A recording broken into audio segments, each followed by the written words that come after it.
Get ready for your daily dose of marketing strategies and tactics from entrepreneurs with the guile and experience to help you find success in any marketing capacity.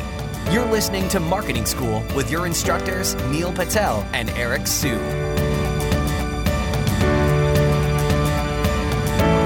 Welcome to another episode of Marketing School. I'm Eric Su. And I'm Neil Patel. And today we're going to talk about how to get your first 1,000 email subscribers. So email subscribers, we do know that, when you look at it on a revenue basis, email still performs really well because overall you get to control the message, you get to control the audience, and nobody's going to take it away from you, right? So if you build your audience on Instagram or Facebook, for example, or YouTube, one of these channels, if they go bust, which is not likely, but if they go bust, you might lose everything, or they decide to shut you down or suspend you for a while, you might lose your revenue stream. So email is still really powerful, especially considering, the new technologies that are allowing you to segment and talk to people differently based on how they're behaving. So I guess one of the tips that I would have when it comes to getting your first email subscribers is to have a form of something Neil and I have been talking about, the content upgrade. So if you don't know what that is yet, Google the keyword content upgrade. Having a specific PDF, anything like a checklist or like resources that's related to the topic that you're talking about is going to increase your conversion rates on whatever you're writing. So if you're producing a lot of content, but you're not doing content upgrades and you're not using a tool like Lead Pages to help you deliver these content upgrades, you are missing out on collecting more subscribers. And then, previously Neil and I would have recommended doing pop-ups, but now that we have the mobile interstitial penalty that's in play now, you at least need to shut that off on mobile and possibly on desktop in the future. So that's something to pay attention to. Neil, what are some other ways to get 1,000 email subscribers? Yeah, so I have a really simple strategy. When I first created my first blog, it didn't do well. That was Pronet advertising. And the way I ended up making it do okay in the long run was one strategy, social media marketing. So Dig, Reddit, StumbleUpon. And back then, people weren't really collecting emails.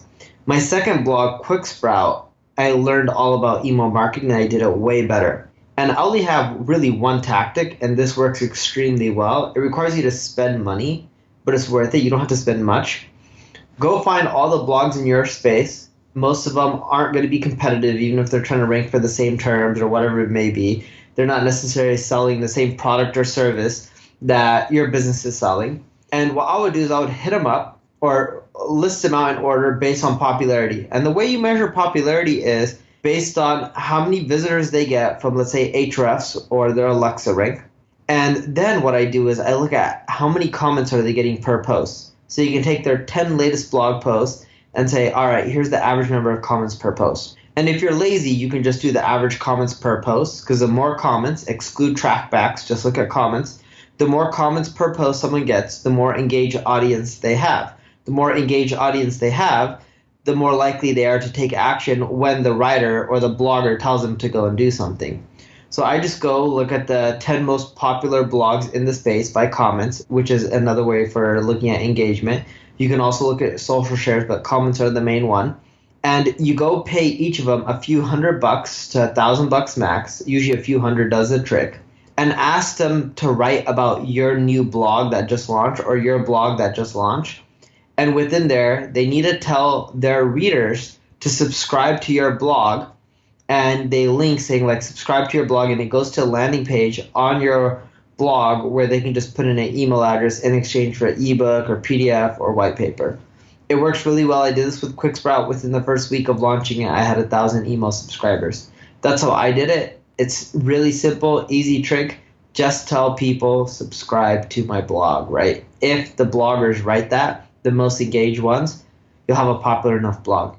All right, and another one is King Sumo Contest. So this is a plugin that you can use if you're using WordPress, but you can basically set a contest where people can opt in. So you might do some kind of, you can even start with a giveaway, for example, or a giveaway contest where you might offer a bunch of SEO books or a bunch of SEO tools, and whoever wins will get all those tools. Maybe you might have multiple entries, but the idea behind using a tool like this is that the more people share it, the more entries they're going to get, so they're more incentivized, right? They do want more entries to win kind of what they're going for. But the word of caution here is you don't want to give away like an iPad or like something that everybody would want, right? Because then you're going to have a bunch of unqualified people. You're better off niching it down a little bit and focusing on something that your target audience would want. So really important to understand your personas before you do something like this, and you can run paid traffic at it, and it works. So another thing I can also say is we talked about quizzes in the past too.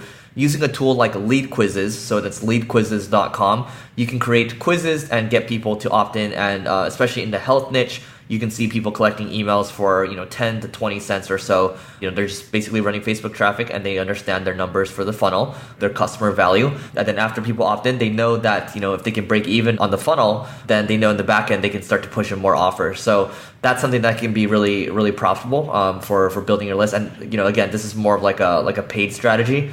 The thing that Neil recommended, I think certainly go with that if you don't have much of a budget to start with.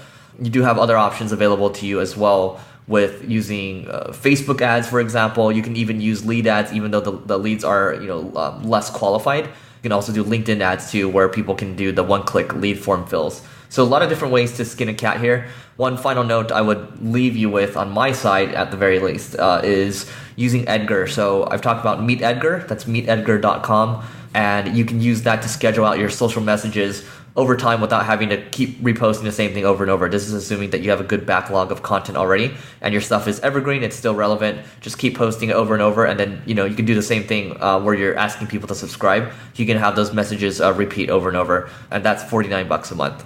Neil? I pretty much don't have anything else. I know the one tactic that I gave works. It's the only thing I really do to get the first 1,000 subscribers. Works better than anything else I've ever tested. All right, there you go. That's it for today's episode. We'll see you tomorrow. This session of Marketing School has come to a close. Be sure to subscribe for more daily marketing strategies and tactics to help you find the success you've always dreamed of. And don't forget to rate and review so we can continue to bring you the best daily content possible. We'll see you in class tomorrow, right here on Marketing School.